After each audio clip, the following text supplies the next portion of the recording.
C'est la CAN, c'est la Coupe d'Afrique des Nations, deuxième numéro. Mesdames et messieurs, bonjour.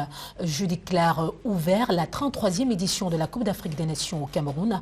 C'est en ces termes que le président camerounais donne hier le kick-off de la CAN Total Énergie 2021 au complexe sportif d'Olembe.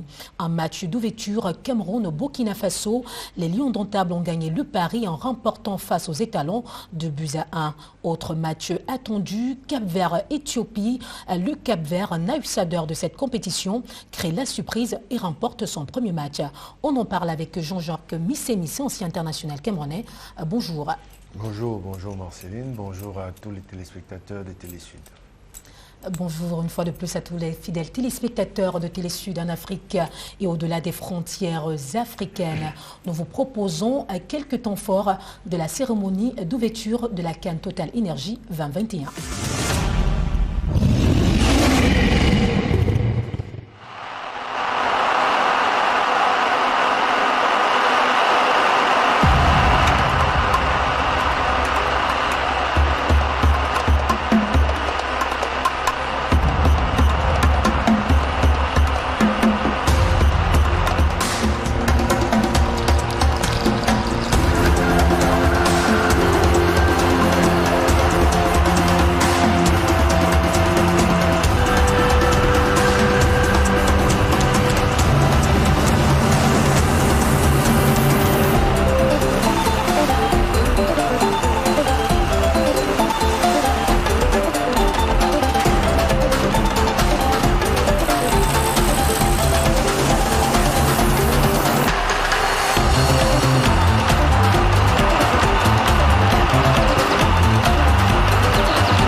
Belle compétition hier, entrée réussie, Jean-Jacques, pour une compétition d'une telle envergure. Oui, la cérémonie était très belle. Oui. Et l'entame des Lions indomptables, il fallait la victoire. C'était très important et ils l'ont fait. Et si on s'attardait sur la cérémonie d'ouverture de la CAN Total Énergie 2021? La cérémonie, je voudrais déjà saluer quelqu'un qui a fait quelque chose de merveilleux. Oui. Le lion qui a apparu, c'est Thibaut Faras, qui est un Belge, Ouais. qui a réalisé cet exploit-là. Donc c'était très beau, c'est venu rehausser la cérémonie qui était en elle-même très belle déjà. Très belle symbiose également avec le peuple camerounais, la CAF, la FIFA, les autorités camerounaises. Vous savez, tout le monde attendait la sortie du chef de l'État, on ne savait pas s'il allait venir, s'il n'allait pas venir. Mais bon, sa présence a rehaussé, il est venu dans son stade, sa présence a rehaussé cette cérémonie. Et vraiment, ça a fait plaisir à tous les Camerounais de le voir. Nous vous proposons cet extrait, ce mot du président camerounais hier au complexe sportif de Limbe. Today shows that we believe, today by all of us being here, it shows that we believe in ourselves, we believe in the people of Cameroon and we believe in the people of Africa. Merci beaucoup. Thank you very much.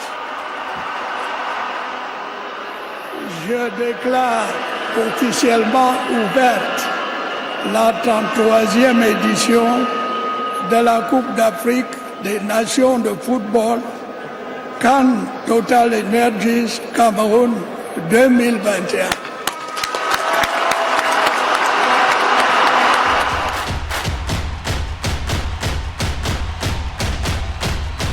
C'était donc le mot d'ouverture de la 33e édition de la Coupe d'Afrique des Nations CAN Total Énergie 2021. Un mot qui a été précédé du discours de Patrice Motsepe de la Confédération africaine de football. We must believe in Cameroon. Voilà cette phrase qu'on a suivie autant de fois. Il a cru, il fallait croire au Cameroun, dont tout le monde a cru. Cette compétition est lancée. Et je pense que je passais tout à l'heure devant l'école de police. Ouais. Il y a des files, des gens qui viennent acheter des billets, parce que c'est la police qui s'en occupe. Ouais. Donc vraiment, ça commence à prendre de l'ampleur. Mais j'ai été un peu déçu hier parce que les gens sont sortis du stade et ils ont raté un match vraiment très beau. Cap-Vert, Éthiopie. On en reparlera tout à l'heure, Jean-Jacques. Vous permettez, ce mot de Patrice Motsepe aurait des sous-entendus, We must believe in Cameroun, qui donnait l'impression qu'au départ, ils sont nombreux qui n'avaient pas cru à la tenue de cette Coupe d'Afrique des Nations. Ils sont nombreux parce qu'on sait ce qui s'est passé, les reports, ouais. les remises, tout ce qu'il y a eu. Donc là, il devait... Le complexe sportif de Lembe qui a eu du mal à être livré. Voilà, qui a eu du mal à être livré. Donc il y a eu des doutes jusqu'à la dernière, je crois, les 2 dernières semaines, jusqu'à ce que les délégations commencent à arriver au Cameroun. Et on s'est dit, bon, voilà, c'est fait. Match d'ouverture Cameroun-Burkina Faso. Les Lions indomptables ont gagné le pari du match d'ouverture, comme vous l'avez fait savoir hier lors de la réalisation du premier numéro. C'est la CAN. 2-1 face aux étalons. On a vu une équipe camerounaise combative, offensive, qui s'est créée des occasions de but, mais pas très réaliste tout de même. Le score aurait pu être mieux. En fait, ce qu'on a vu hier, ce n'est pas surprenant. Ouais. Ce n'est pas surprenant parce que depuis près de 11-12 matchs, depuis que Concession est arrivé au Cameroun, il n'y a jamais eu de fond de jeu, il n'y a jamais eu des schémas préétablis où on regarde un match, on se dit oui, ça va commencer par là, ça va finir là. Donc, on ne savait pas grand-chose sur la stratégie d'Antonio Conceição da Silva. Il n'y a pas de stratégie. Il met des joueurs sur le terrain et puis chacun joue.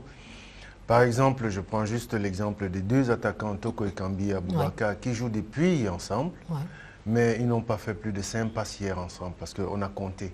Ils ne se sont pas fait 5 passes. Vincent Aboubakar, l'homme du match. C'est inquiétant. Vincent Aboubakar, l'homme du match, parce qu'il a marqué 2 buts, mais pour moi, l'homme du match, c'était Tolo, le latéral droit. Et pourquoi?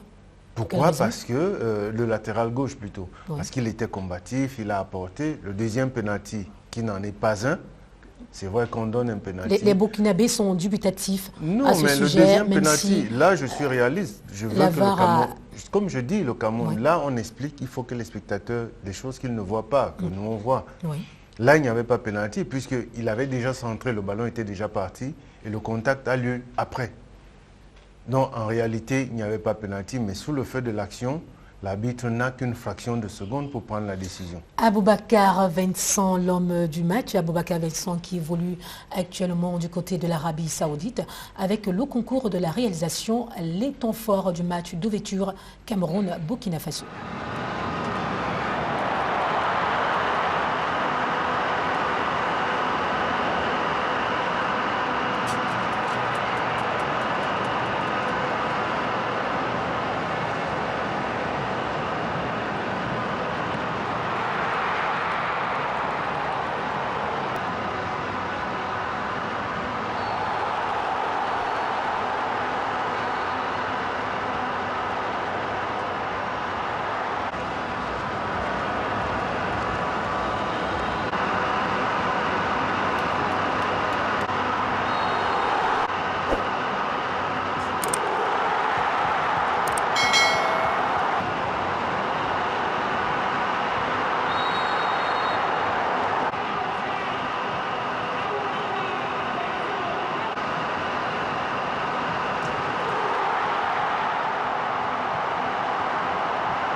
Merci à la réalisation pour ces belles images.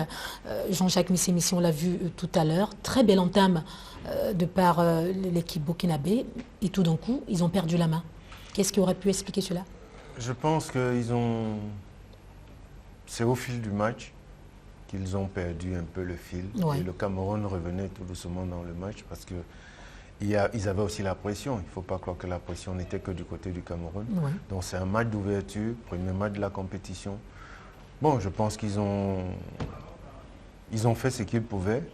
Et puis c'est au fil de la compétition qu'on verra la fraîcheur physique. Très bien.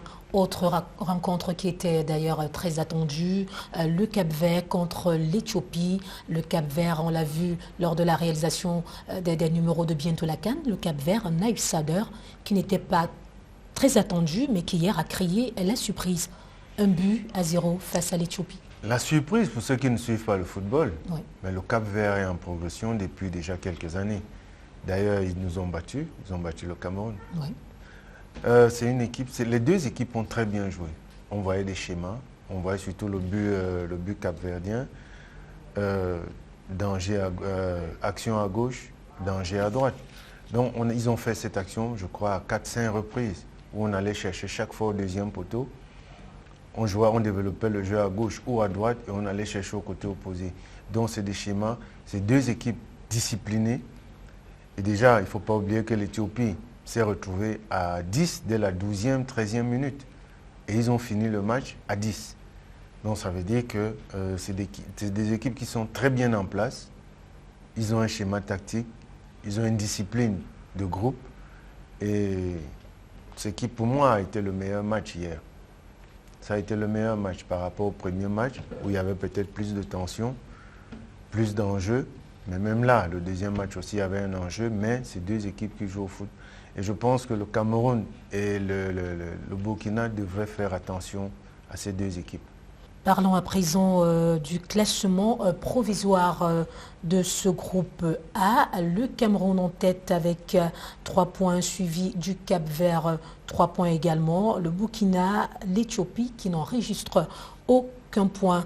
Parlant des prochains matchs de cette poule dans le cadre de la deuxième journée. Voilà des matchs qui vont donc se disputer le 13 janvier prochain. Le 13 janvier prochain, le Cameroun qui va affronter l'Éthiopie, le Cap-Vert qui va affronter le Burkina Faso. Et parlant des matchs très attendus ce jour, le Sénégal contre le Zimbabwe lorsqu'il sera 14h heure du Cameroun, la Guinée contre le Malawi, le Maroc contre le Ghana, 17h, les Comores contre le Gabon lorsqu'il sera 20h. Occasion de rappeler que le président de l'Union des Comores est au Cameroun. Il s'agit d'Azali Assoumani. C'est un plaisir que ce chef d'État soit au Cameroun. Les Comores qui participent pour la toute première fois à une compétition intercontinentale. Et vraiment, c'est le petit poussé, comme on appelle, et je supporterai le Comore. Les joueurs de cette sélection qui seront très motivés avec la présence de leur président au stade, on va le dire ainsi. Et parlons justement de cette poule qui est la poule B. Ils sont nombreux qui pensent que le Sénégal va tout simplement s'en sortir. Oui, parce que le Sénégal pas favori. Quand on prend, hier, je me suis amusé à regarder un peu le tableau des bookmakers. On place le Sénégal en tête, favori, et puis il y a l'Algérie, l'Égypte. Donc, le Sénégal pas favori. Mais en fait, on sait qu'ils sont toujours arrivés loin, mais n'ont pas gagné le trophée. Donc, nous vous proposons cet extrait d'Eliou Goloko. Le Sénégal va effectivement jouer dans le groupe B en compagnie du Zimbabwe, de la Guinée et du Malawi et à Bafoussam. Donc je pense que effectivement, si on se base sur le papier, on peut dire que le Sénégal est favori de ce groupe parce que c'était le chapeau numéro 1 du groupe. Sur cette base-là, oui, on peut le dire. Mais je pense qu'il va falloir que le Sénégal confirme. Et le Sénégal avait été finaliste de la dernière Coupe d'Afrique en Égypte. Elle est restée pendant 3 ans première nation du classement FIFA en Afrique. C'est de bonnes performances. Mais il va falloir confirmer tout ça ici au Cameroun. Mais je pense qu'avec un peu plus d'efforts et un peu plus de concentration et de motivation, ils ont de quoi dominer ce groupe-là. La compétition se poursuit ce jour au Cameroun. C'est la fin de ce deuxième numéro de C'est la CAN, c'est la Coupe d'Afrique des Nations. Rendez-vous demain.